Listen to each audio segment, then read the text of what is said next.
Hello, my name is Art Florentina, and this video is based on my own personal experiences and the steps that I undertook to save myself when I could not afford therapy and where everything was so chaotic and I was a mess.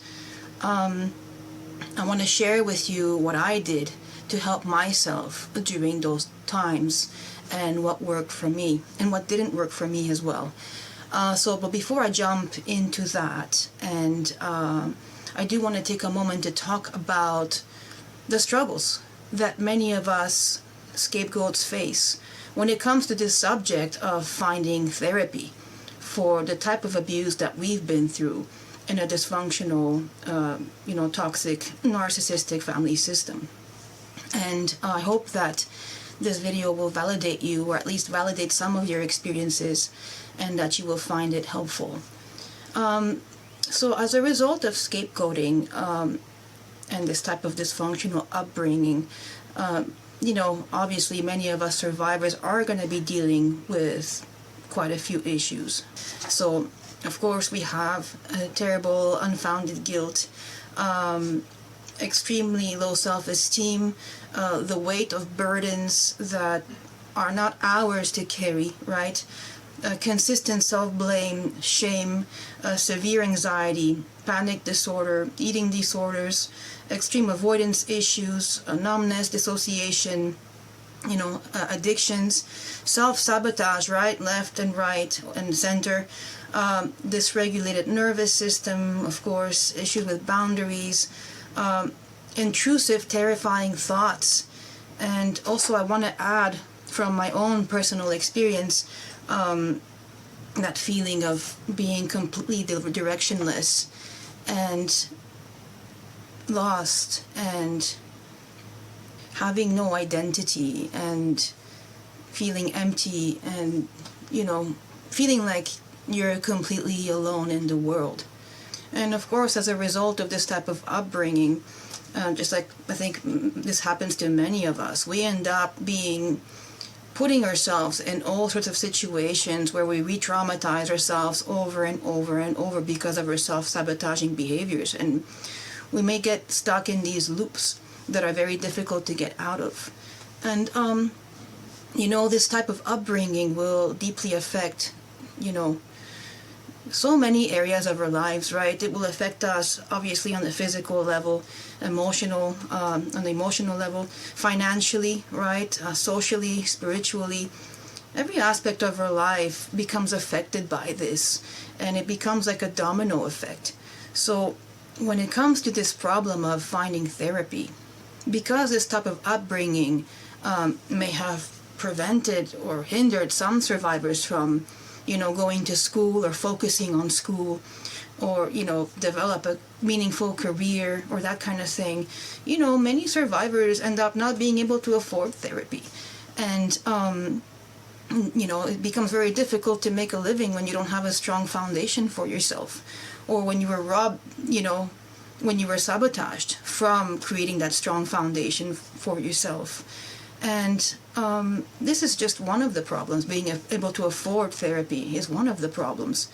Another one is that not everybody's comfortable going to groups. And, this is because scapegoats, we experience chronic blame and bullying and criticism from families or social circles. And so the idea of going into a group and sharing your vulnerabilities with a group, it doesn't always sound, very feasible when you come out of a narcissistic family system and you've been scapegoated. This is not something that might appeal to many survivors either, although it could be super helpful. And it's something that I encourage, everybody to do if they can do it. But I'm just saying that this is not something that everybody will feel comfortable doing. For some, this might be an issue that, before going to group therapy, they might need to go see a therapist and address the issues of trust and vulnerability and that kind of thing. And so this also becomes sort of a chicken and egg problem. And then there's the problem of finding a therapist that will actually not re-traumatize you.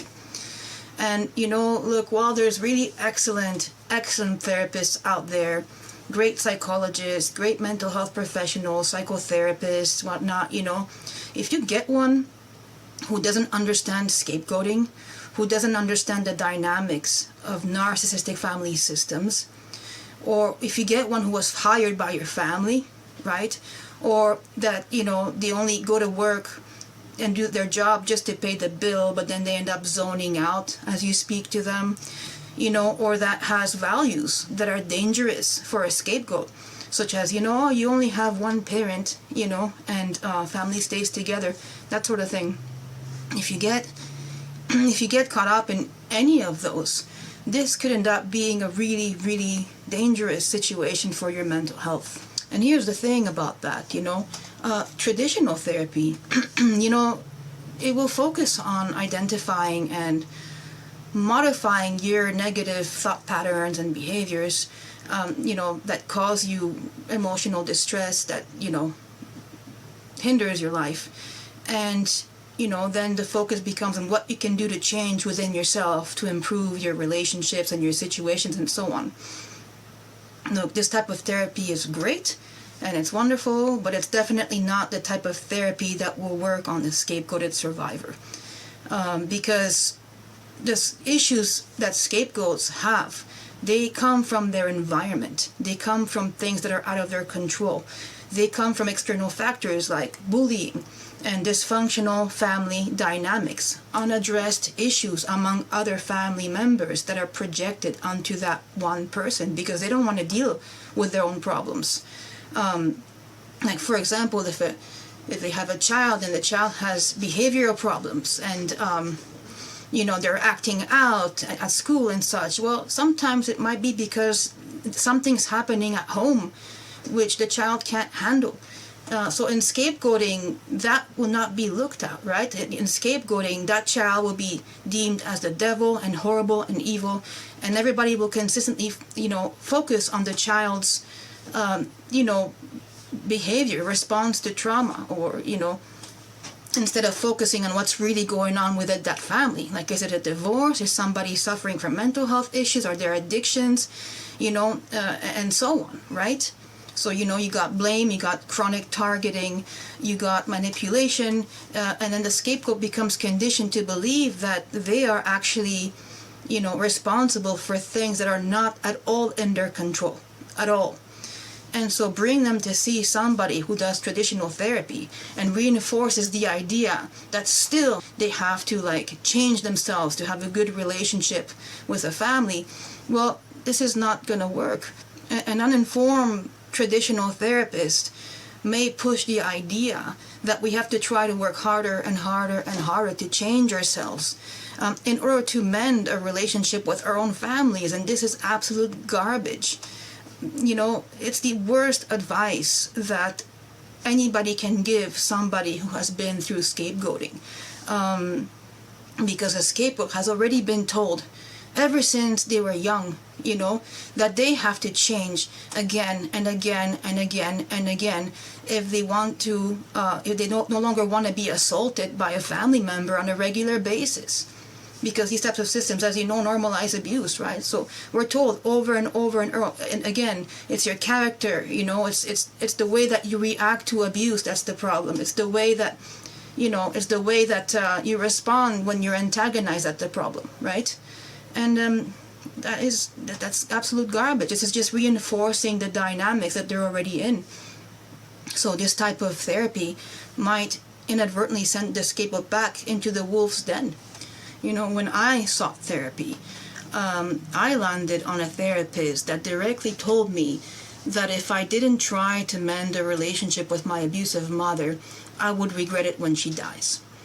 And when she said that, this played on so many of my vulnerabilities that I was already struggling with, and she then proceeded to compare her experiences, with her own mother to mine. And she had this picture on the counter of her mother. And as I would talk and try to explain to her what was going on, she would take her mother's picture and look at it lovingly, and she would then show me the picture, and then she would tell me stories about, how she also had a rocky relationship with her mother, and that, she was so glad that she was able to, find a way to have a good relationship with her before she died, and so on. Basically, what she was doing is she reinforced the guilt that I was already struggling with. She reinforced my shame. She reinforced a full sense of responsibility that I already carried from a lifetime of being my mother's target. So I went back, and again, under my therapist recommendations, I tried to suppress my trauma. Essentially, that's what that was, with my mother. And I tried to change everything about myself again and again and again. And in the process, all this did was that it gave my abuser the opportunity to once again do what she did best. Because in my experience, they don't change. I don't think they don't change, Step one is admitting that you have a problem, and is accountability. And this doesn't happen when you have a person who's enabled by other family members to continue behaving the way they do, and who's consistently protected and soothed, to sort of maintain behaving in the way they do. I'm going to give you an example to illustrate what I'm talking about, was a time when I went to their house for lunch, and my father stepped out to go to get something at the grocery store, and my mother timed herself fainting right when he stepped back into the house, right as he was opening the door, because that day she decided that I was going to address her as ma'am, like Madame Pani in my native language, and I had insulted her by talking to her like I always did since I was a kid, calling her mom normally. I was talking about something inconsequential. And she created such a huge drama that came out of the blue that I was insulting her on purpose, and I was hurting her on purpose because I didn't call her ma'am, which was never... Anyways, my dad walked in, and right when she fainted from my insolence, okay? And of course, that he walked in, he looked to me and he said, "What did you do again? What did you do?" And then throughout, and of course, she didn't faint for real. He went to her and, "Are you okay?" Oh yeah. And she got up and he brought her to the couch and she took care of her. And I was just standing there looking at the thing, like, trying to explain what happened, but it was no use, all these, that week I ended up getting quite bullied. My character was the focus. It was my fault that my poor mother was suffering, and I always made my poor mother suffer. And there's nothing that I could do about it. Like, there was nothing that I could do about it. And, still during that time I was following that therapist's advice. I still continued to try, because now I had that thought in the back of my mind, okay, but when she dies I'm going to regret it, and I don't want to have more pain than I already have. There's got to be something that I can do. And then I would try to figure out my way around this, and apologizing. And of course I got the silent treatment, and like I said, it was like a whole thing. It was a whole drama that lasted for like weeks. And then, what, a few weeks later, I witnessed my brother call her mom normally, hundreds of times in a conversation, and no one said a goddamn thing. Nobody said anything, and he just kept talking and using informal words, like we always did as we grew up, and nobody said anything. And that incident gradually faded from everybody's memory. That incident was just completely erased from the history of this family. It never happened, right? And by the way, I just wanted to slip in here that I'm no contact now, and I feel fine. And I couldn't care less what happened that would happen to her now. I feel indifferent. If she decides to get therapy for herself, then wonderful. I'm happy for her, and that's great. If she doesn't, that's not my problem. But I'm just not going to be a part of that anymore, because, after 40 years of abuse, there comes a point where you have to set limits, normal things that you're supposed to do to protect yourself and, take care of yourself and take care of your own, prioritize yourself, right? So I just want to slip that in. But okay, now what I'm going to focus on is I'm going to talk to you about what I did to help myself as I came out of my narcissistic family system. And some of the stuff that I did may sound redundant, but it does work and it does help. So I'm going to tell you about that now. So the first thing is, listen, you got to treat yourself as sacred, okay? And it's important that you wrap your head around this concept, okay? You're here, I'm here, you're part of this world, you're part of the universal energy, you're part of the breath of life, and the fact that you exist exactly as you are right now, is a sacred thing. And when we think of the word sacred, we think of something or someone that, we honor, that we respect, that someone who is blessed and worthy of our reverence, right? Something sacred is not something that has to be perfect or flawless. In fact, sacred things rarely are. Think of a pilgrim that went on a journey and found themselves on a piece of sacred land, or they went to a temple, they went to a place that was very sacred to them. And then what they did is they took a little bit of earth, and they put it in a jar, and they brought it back home with them. Now, do you think that bit of earth is like perfect? That it's made of gold and diamonds, or that it matters what color the earth is, or what shape it has, if there's organic material in there? No, it doesn't matter, because it was picked up on sacred ground. And this earth holds, special significance, and is deemed as sacred by the person who put it in that jar, okay? And what would happen if you began to treat yourself this way, with this narrative in mind that, you don't have to be perfect to treat yourself as sacred? What if you could safeguard yourself the same way that, a pilgrim could safeguard that piece of sand that he picked up, on sacred ground? Therefore, treating yourself as sacred makes sense under this light. And then you have to ask yourself, look, do you make decisions for yourself based on the belief that you matter?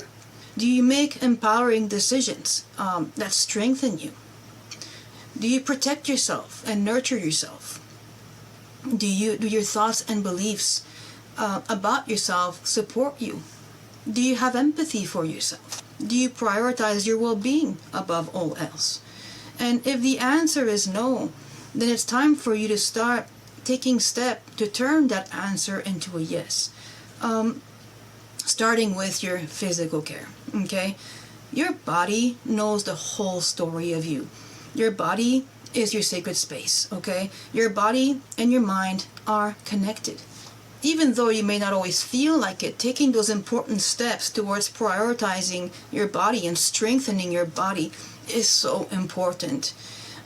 Look, if you're already doing this, then that's good. But if you're not, it's so important that you start making that your first priority. For myself, I can tell you that my diet used to consist of coffee and alcohol for a very long time.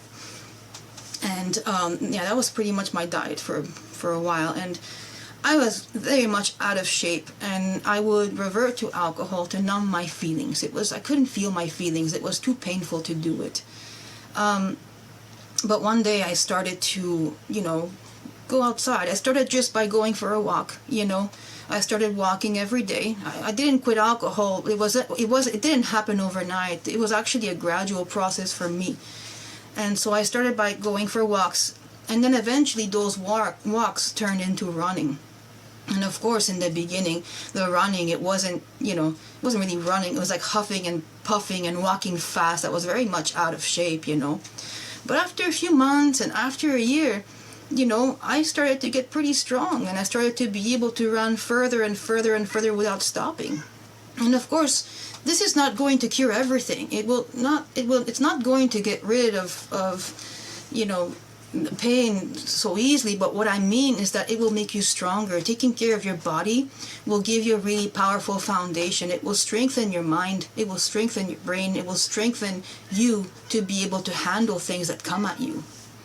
And also, when you do exercise, when you go outside, you take some time to soak up that vitamin D from the sun, and do it as often as you can. Connecting with nature, moving your body, making time for your body care and for body movement. At the same time, also becoming really, really mindful of what you eat and what you drink, because what you eat and drink also has a direct impact on your mental health. Again, doing those things is not going to change your past and the story, what you've been through, but it's going to make you stronger. It's going to give you the strength to be able to, handle those things as you strengthen yourself, okay? And it's really helpful to practice mindful eating and mindful drinking. So when you're about to eat something or drink something, ask yourself, is this going to make me stronger? Or is this going to weaken me? Be very mindful with what you put in your body, with how you treat your body, okay? So that's for that part. After that, the second thing is to address your thoughts, addressing the inner critic. And this is a pretty, wide subject, and I will touch again on this in the future. But for now, this is what I'm going to tell you. Journaling is quite a big deal when it comes to that. And one way that you can address this is, if you have a journal, or even if you don't, have a piece of paper and a pen, and start practicing becoming mindful of your intrusive thoughts and those negative beliefs that you hold about yourself, okay? And when one comes up, like if you feel like, oh, I'm so stupid, or it's all my fault, or I'm guilty, or anything like that, take a pen and paper and write down, I just had the thought that, and then continue writing what your thought was. And then you back off, and then you look at the paper and you read it, you examine this thought. Okay? Doing this gives you a chance to separate yourself from your thoughts and seeing them from a different perspective.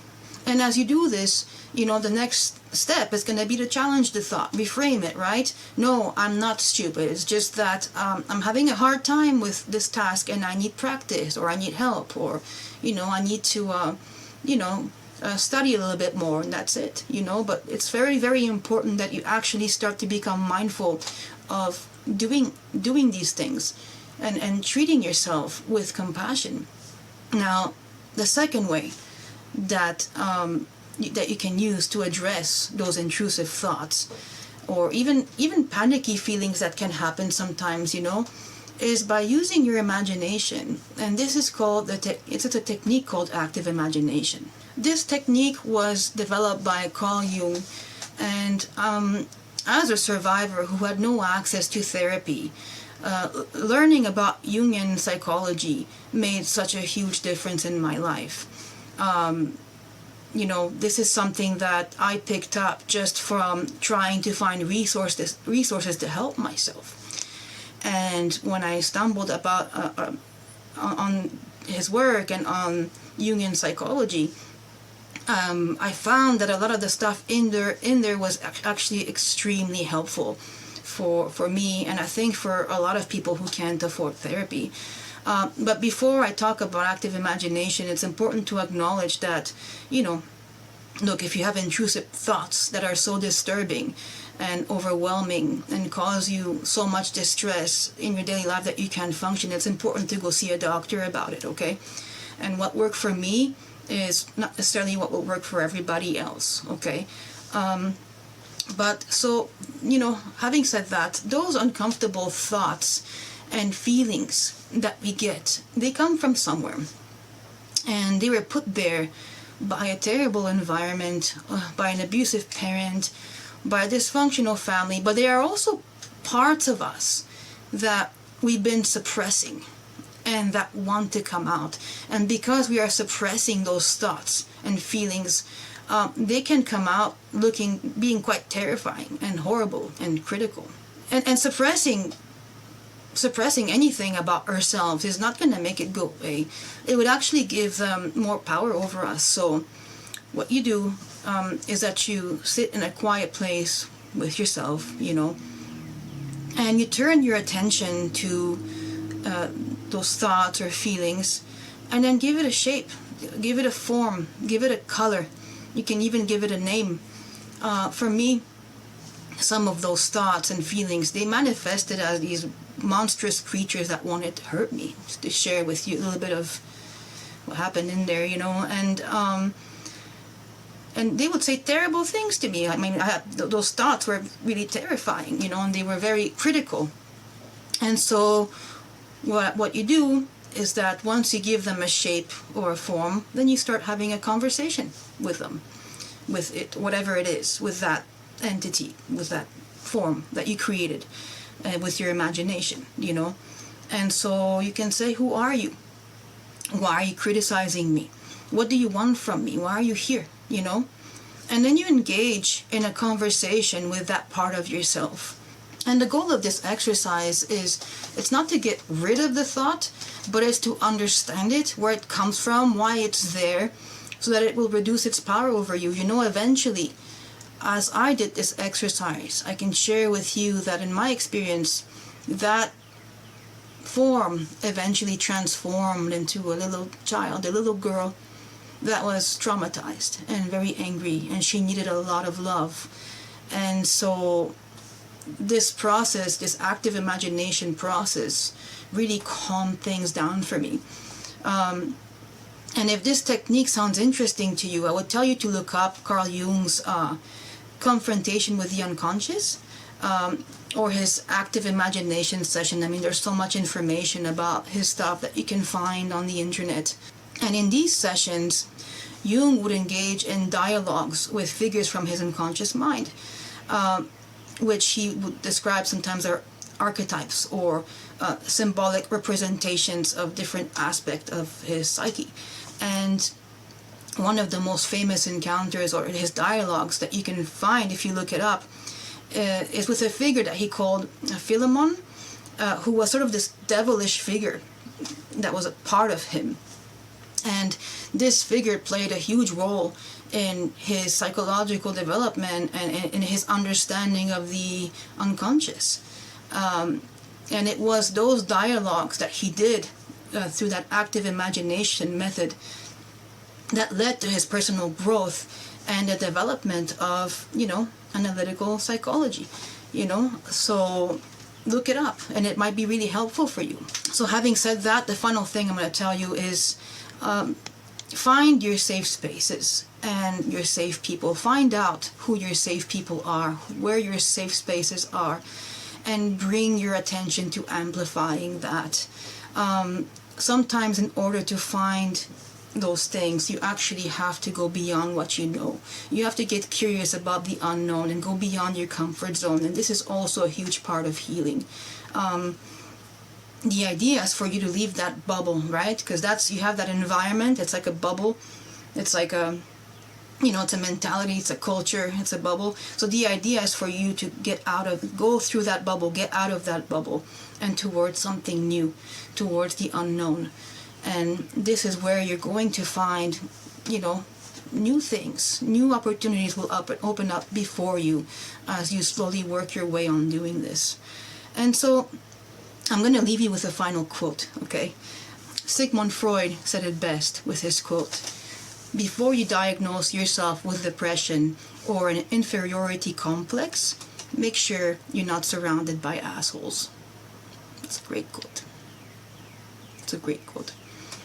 Well, guys, I hope this helped you a little bit. And remember, love and trust yourself. And I'll see you soon.